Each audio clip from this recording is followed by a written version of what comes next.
Hi everyone.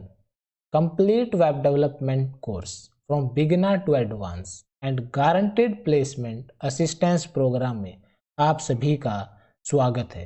तो lecture शुरू करने से पहले आपको बता दूं कि हर लेक्चर की पीपीटी आपको टेलीग्राम चैनल पर मिलेगी, जिसका लिंक डिस्क्रिप्शन में है। और अपनी वीडियो आपको alternate day, Monday, Wednesday, Friday को इवनिंग में 7 और 8 के मिड में मिल जाएगी।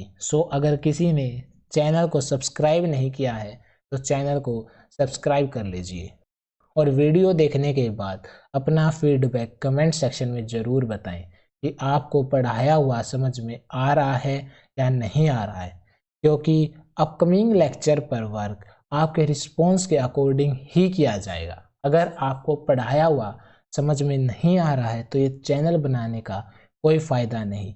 मेरा एक ही मोटिव है, जीरो लेवल वाले को भी हीरो लेवल बनाना है। प्लीज़ अपना रिस्पॉन्स कमेंट सेक्शन में ज़रूर दें। यहाँ मैं अपना बेस्ट दे रहा हूँ तो आपकी रिस्पॉन्सिबिलिटी भी बनती है, आप भी अपना बेस्ट दें, जुड़े, पढ़े और आगे बढ़े। तो अब हम आज का एजेंडा शुरू करते हैं। तो आज हम बूटस्ट्रैप का पार्ट 2 करने वाले। सबसे पहले प्रीवियस 2 लेक्चर का रिकैप करते हैं। तो प्रीवियस लेक्चर में हमने रीयूजेबिलिटी के बारे में पढ़ा था, मीन्स मल्टीपल क्लास नेम। जो हम क्लास नेम्स लिखते हैं उनको हम एक से ज़्यादा टैग्स पर अप्लाई कर सकते हैं, हेडिंग टैग, बटन टैग और बटन्स पे।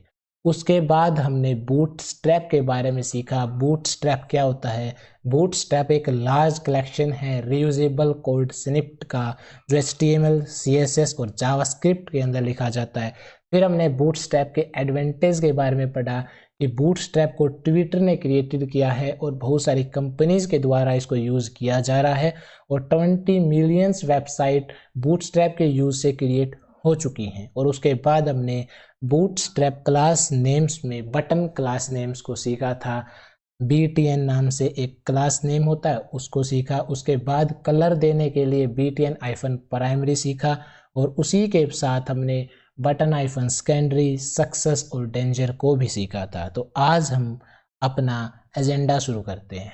आज हम लेआउट के बारे में सीखेंगे और उसके बाद फ्लेक्स बॉक्स के बारे में सीखेंगे। फ्लेक्स बॉक्स में फ्लेक्स कंटेनर, फ्लेक्स डायरेक्शन और जस्टिफाई कंटेंट को सीखने वाले हैं। तो अभी तक अपने आउटपुट में लेफ्ट साइड का जो है वो आपको दिखाई दे रहा है। आज हम लेफ्ट साइड के आउटपुट को राइट साइड के आउटपुट में बदलने वाले हैं with the help of flex box layout. Layout को स्टार्ट करते हैं। तो अपनी कुर्सी की पेटी बांध लीजिए और पूरा फोकस आपका वीडियो पे होना चाहिए। तो लेआउट होता क्या है? सिंपल वे में लेआउट एक पैटर्न है, अपनी इंफॉर्मेशन को स्ट्रक्चर करना और उसके बाद अपनी वेबसाइट में एलिमेंट्स को अरेंज करना ही एक लेआउट होता है। एग्जाम्पल के लिए आप फेसबुक का लेआउट देख सकते हैं।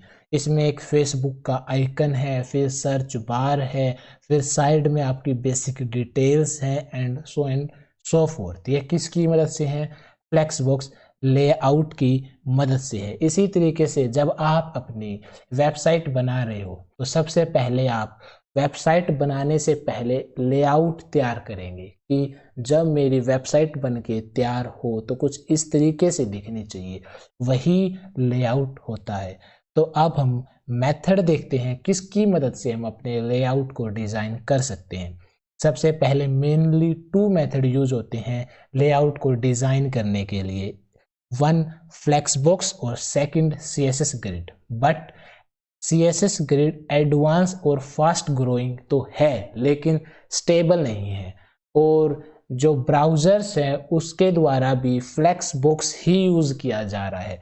हम भी अपनी जर्नी फ्लेक्स बॉक्स से करेंगे। आने वाले समय में जब CSS ग्रिड स्टेबल हो जाएगा और ब्राउजर्स के द्वारा यूज़ किया जाने लगेगा तब हम CSS ग्रिड को भी सीख लेंगे।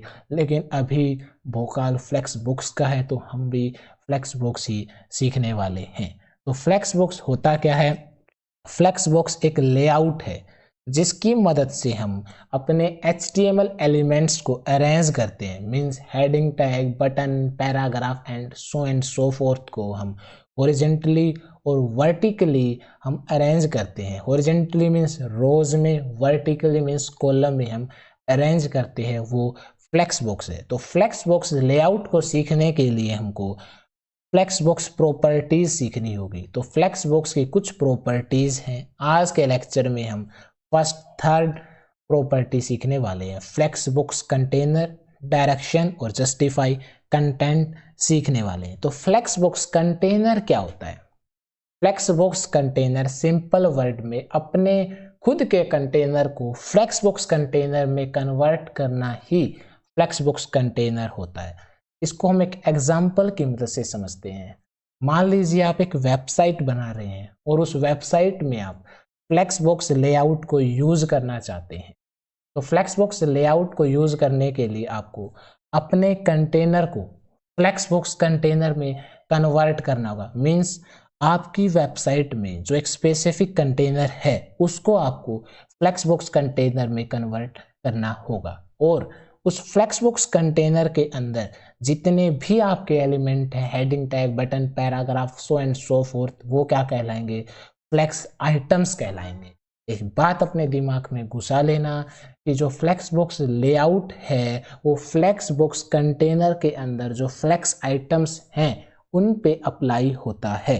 तो सबसे पहले फ्लेक्सबॉक्स लेआउट को यूज करने के लिए हमको अपने कंटेनर को फ्लेक्सबॉक्स कंटेनर की तरीके से बनाना होगा, और उसके अंदर एलिमेंट्स जो होंगे वो फ्लेक्स आइटम्स कहलाएंगे। ये आप पिक्चर की मदद से भी देख सकते हैं। तो फ्लेक्स डायरेक्शंस क्या होता है? अपने एलिमेंट को आपको कहाँ पे अरेंज करना है, रोज में करना है या कॉलम में करना है, वो क्या होता है? फ्लेक्स डायरेक्शंस होता है। और इसके बाद जस्टिफाई कंटेंट। मान लीजिए आपने अपना कंटेंट रो में अलाइन कर दिया, उसके बाद आप अपने कंटेंट को स्पेसिफिक रो में कहाँ पे रखना चाहते हैं?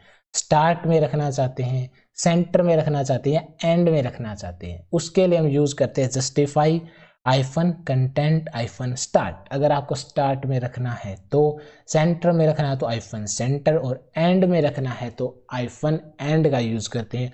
और इसी प्रकार अगर आप कॉलम में भी रखना चाहते हैं तो वैल्यू यही रहने वाली है, सिर्फ डायरेक्शन चेंज हो जाएगी। जहां हमने प्रीवियस स्लाइड में देखा वहां आप फ्लेक्स -कॉलम लिखेंगे और वैल्यू यही रहने वाली है, जस्टिफाई कंटेंट स्टार्ट। फिर इसके अकॉर्डिंग आपका आउटपुट स्टार्ट, सेंटर और एंड में इस तरीके से अलाइन हो जाएगा जैसा आपको पिक्चर में दिखाई दे रहा है।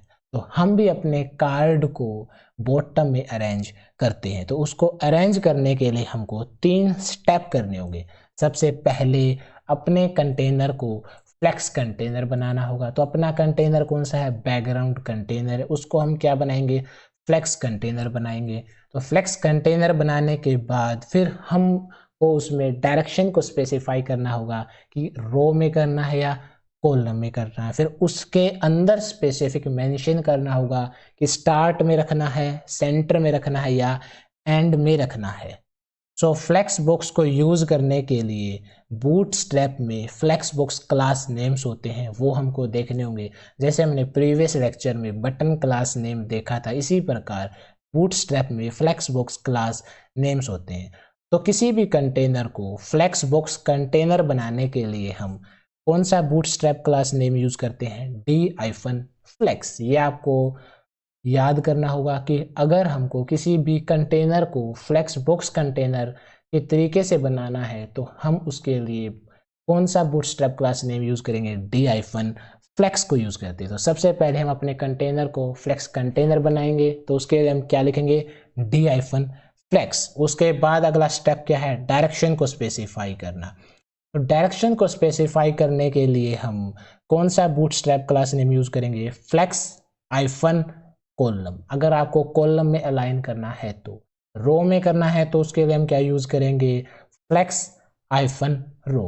तो कंटेनर डिफाइन कर दिया, उसके बाद आपने सेकंड स्टेप में डायरेक्शन स्पेसिफाई कर दी, और उसके बाद आपको उस स्पेसिफिक डायरेक्शन में आपको कहाँ पे अलाइन करना है, उसके लिए हम क्या यूज करेंगे, जस्टिफाई कंटेंट। तो उसके लिए कौन सा बूटस्ट्रैप क्लास नेम होगा, justify iPhone content iPhone start. और इसी प्रकार सेंटर में रखना है तो सेंटर के लिए सेंटर, और एंड में रखना है तो एंड हम यूज करेंगे। तो ओवरऑल क्या लिखना होगा, डी आइफन फ्लेक्स, किसके लिए, अपने कंटेनर को फ्लेक्स बॉक्स कंटेनर बनाने के लिए। डायरेक्शन को स्पेसिफाई करने के लिए फ्लेक्स आइफन कॉलम या फ्लेक्स आइफन रो। हम अपने कंटेनर को ऊपर से नीचे लेके आ रहे हैं तो उसके लिए हम क्या यूज करेंगे, फ्लेक्स आइफन कॉलम। और कहाँ पे लेके आ रहे हैं, एंड में, स्टार्ट में तो पहले से ही है तो उसके लिए हम क्या यूज करेंगे, जस्टिफाई कंटेंट एंड। तो अब हम इसको अपने कोड प्लेग्राउंड में अप्लाई करेंगे। So let's move on code playground section. Okay, तो ये अभी तक हमने अप्लाई कर लिया है, आपको दिखा रहा हूँ कहीं आप भूल ना जाओ, लेक्चर के अंदर लिखा हुआ कोड ही दिखा रहा हूँ। ओके, गलत सोच मत रखना। समझ में आ गया? तो अब मैं इसको एक बार जूम कर देता हूँ ताकि आपको अच्छे से दिखे। ठीक है, और मुस्कुराते रहिए। अब हम करना क्या चाहते हैं, क्या करना चाहते हैं, अब फ्लेक्स बॉक्स लेआउट को अप्लाई करने वाले हैं। उससे पहले एक बार अपना आउटपुट देख लेते हैं कैसा है अभी तक अपना आउटपुट। तो अभी तक ये है, तो अब इसको हम नीचे लेकर आने वाले हैं। तो उसके लिए हम फ्लेक्स बॉक्स लेआउट का यूज करेंगे। तो सबसे पहले हम अपने कंटेनर को फ्लेक्स बॉक्स कंटेनर बनाने वाले हैं। तो अप्लाई किस पे करना है, बीजी आइफन कंटेनर पे। तो यहाँ पे हम क्या लिखेंगे, डी आइफन फ्लेक्स। मैंने आपको बताया है कि आप जिस भी कंटेनर को फ्लेक्स बॉक्स कंटेनर बनाएंगे उसके अंदर क्या कहलाएगा, फ्लेक्स आइटम। तो प्रॉपर्टी किस पे अप्लाई होगी, फ्लेक्स आइटम पे। अलाइन कौन से होंगे, फ्लेक्स आइटम अप्लाई होंगे। तो हमने अपने बीजी आइफन कंटेनर को डी आइफन फ्लेक्स लिखकर क्या कर दिया, इसको एक फ्लेक्स बॉक्स कंटेनर बना दिया। अब एक बार आप अपना आउटपुट देखते हैं कैसा दिखाई दे रहा है। तो अब ये क्या है कि ये ऑटोमेटिक यहाँ पे अलाइन हो गया, क्योंकि बूटस्ट्रैप में ये पहले से प्री डिफाइंड है कि आप अगर डी आइफन फ्लेक्स कंटेनर को यूज करेंगे तो वो ऑटोमेटिक उसको रो में अलाइन कर देगा, रो में भी स्पेसिफिक स्टार्ट में अलाइन कर देगा। ये बात आपको ध्यान रखना है। अगर आप कभी भी डी आइफन फ्लेक्स लिखकर इसको ऐसे ही छोड़ देंगे तो इसमें पहले से प्री डिफाइंड कोड लिखा हुआ है, डी आइफन फ्लेक्स इसको रो में एज्यूम कर लेगा और रो में भी स्पेसिफिक स्टार्ट में एज्यूम करके आपको अपना आउटपुट दिखा देगा। हमको कहाँ पे अरेंज करना है, कॉलम में। तो इसलिए हम यहाँ पे क्या लिखेंगे, फ्लेक्स आइफन COLUMN। अब आप अपना आउटपुट देखते हैं कैसा है, अब उससे सही हुआ या नहीं हुआ। अब ये वापस अपने ओरिजिनल जगह पे आ गया। क्यों, क्योंकि अब ब्राउज़र को पता चल चुका है कि हम उस पे फ्लेक्स हाइफन कॉलम नाम की प्रॉपर्टी अप्लाई कर रहे हैं, जबकि डी हाइफन फ्लेक्स में स्पेसिफिक पहले से ही कोड डिफाइन है कि वो रो में ऑटोमेटिक अलाइन हो जाएगा और रो में भी स्पेसिफिक स्टार्ट के सेक्शन में हो जाएगा। अब हमको ये कहाँ पे करना है, डायरेक्शन को स्पेसिफाई कर दिया, कहाँ पे करना है, एंड में। तो उसके लिए कॉलम में भी स्पेसिफिक हमको लिखना होगा क्या, जस्टिफाई आइफन कंटेंट और कहाँ पे एंड। तो अब आपका आउटपुट आपको बॉटम सेक्शन की तरफ दिखाई देगा। तो ये देखिए, तो 3 स्टेप आपको करने हैं। सबसे पहले कंटेनर को फ्लेक्स कंटेनर अप्लाई करना है, फिर उसमें डायरेक्शन स्पेसिफाई करनी है, रो या कॉलम मीन्स हॉरिजेंटली और वर्टिकली, और उसके अंदर स्पेसिफिक स्टार्ट में रखना है, सेंटर में या एंड में।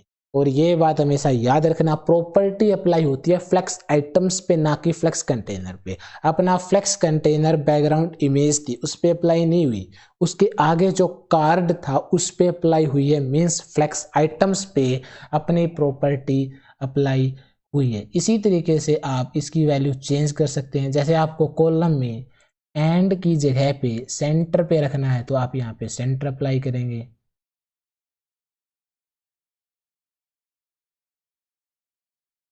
तो अब आपको ये जो कार्ड है वो सेंटर में दिखाई दे रहा है। ओके, और इसी प्रकार से अगर आपको कॉलम में नहीं स्पेसिफिक रो में अप्लाई करना है तो ये रो, और रो में हम एंड में देखना चाहते हैं तो ये एंड में ऑटोमेटिक अप्लाई कर देगा। रो का एंड सेक्शन आउटपुट में वहां पे ऑटोमेटिक ये अलाइन कर देगा। तो ये देखिए, तो इस प्रकार आप अपने अकॉर्डिंग आउटपुट को चेंज कर सकते हैं। हमको कॉलम में एंड में लेके आना था अपने कार्ड के सेक्शन को, तो वो एंड में आ चुका है। तो आज हमने अपने लेक्चर में फ्लेक्स बॉक्स लेआउट को अप्लाई करना सीखा और अपना आउटपुट भी कुछ इस तरीके से आया। तो फ्लेक्स लेआउट को मीन्स फ्लेक्स बॉक्स लेआउट को आपको अप्लाई करना आना चाहिए। 3 स्टेप हैं और ये बार बार आने वाले समय में यूज होने वाले, तो बार बार प्रैक्टिस करना है इसको। और नेक्स्ट सेशन में हम अपने फेवरेट प्लेस सेक्शन को बनाने वाले हैं और नई नई प्रॉपर्टीज़ को हम सीखेंगे, एक्सप्लोर करेंगे और अपनी इनहेंसिंग पावर और बढ़ाएंगे। तो पढ़ते रहें, आगे बढ़ते रहें और अपना फीडबैक कमेंट सेक्शन में देना मत भूलिएगा, क्योंकि ये हमारे लिए बहुत ज़रूरी है और आपके लिए भी ज़रूरी है, क्योंकि ये सब मेहनत आपके लिए है। अगर ये आपके काम नहीं आई तो क्या फ़ायदा। दिन रात मेहनत हो रही है तो आपके लिए हो रही है, क्योंकि आपका भविष्य मेरी जिम्मेवारी है। पढ़ाई करें, जिस चीज़ की कमी है कमेंट सेक्शन में डालें। अगर किसी तरह का डाउट है कमेंट सेक्शन में डालें। आने वाले समय में आपकी लर्निंग पावर को और बढ़ाया जाएगा। लेकिन अभी चैनल स्टार्ट हुआ है, सपोर्ट करें, धीरे धीरे चैनल को आगे तक लेके जाएं। अलग से ग्रुप बनाया जाएगा, डाउट सेक्शन के लिए सब कुछ किया जाएगा। प्लान बहुत सारे हैं लेकिन समय के साथ इम्प्लीमेंट होगा। तो वर्क करते रहें और आगे बढ़ते रहें और अपने और दोस्तों और भाइयों तक भी चैनल को पहुंचाएं। तो आज के लिए इतना ही। मुस्कुराते रहिए। Thank you.